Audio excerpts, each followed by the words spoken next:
Welcome to VeeBee Coding. You can call me Bee, and this is Bee Bytes, where I take one of my previous tutorials and make a summary. Today's Bee Bytes video is going to cover our getting started with SQL Server and SSMS.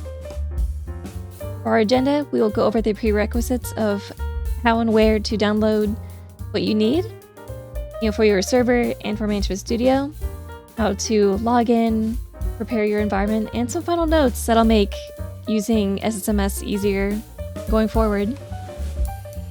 For your prereqs, to download SQL Server onto your computer, just Google search SQL Server Express and click on the first link for Microsoft. On that next page, scroll down and click on Download Now for Express. When you go to your Downloads folder and open this up, you can click on the Basic option and just leave any options afterwards as the default suggested and keep hitting Next. When that's all done, you can do another Google search for SQL Management Studio and click on the learn.microsoft link. It will look like this. Scroll down on this page to the Download SSMS section. If there are two different download links, then I suggest clicking on the most recent version. And same as for the SQL Server, just leave any locations or any options as just the default and keep hitting Next throughout the installation process. Now for preparing your environment, well, first you need to be able to sign into your SQL Server. So open up Management Studio, and for your server name, click on the drop-down menu and click on the Browse for More. In the next pop-up window, expand Database Engine and click on SQL Express from there and hit OK.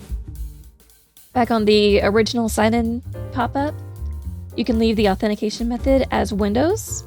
That is going to be the default. You can make a sign-in later on once you're inside SSMS. But you can leave it as Windows authentication and hit connect. Now you need a place to actually do your work. You need a database within your server. So right click on the databases folder and hit new database. If this is something that you are just getting some practice on your computer, you can simply give the database a name, leave everything else as a default, and just hit OK. If you do not see your database appear in the databases folder, then click on the blue circle arrow icon and that will do a refresh, and then you'll see your new database.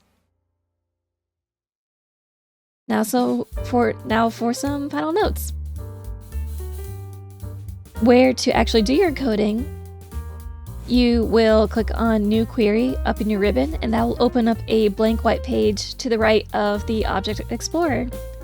From there, you can hit File, Save As, and save that file just like anything else.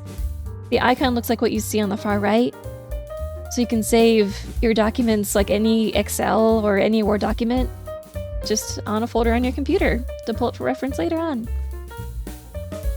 If you want to be able to have your coding show row numbers or maybe do a word wrap, click on Tools and go down to Options. In the Options window, expand Text Editor. Then, underneath that, expand Transact SQL and click on General. From there, you can click on the Word Wrap and Line Numbers options. So on the far right, you see an example of some rows beside the numbers. You see green and some yellow. Green rows have been saved. After you save a document and then you continue to edit rows or add rows, those rows then become yellow, showing you what has not been saved yet. And one final note, if your server has multiple databases, then you can switch between them by using the drop-down up in your ribbon and just selecting on the database name. Thank you so much for watching. Feel free to hop into the original video to see a full walkthrough.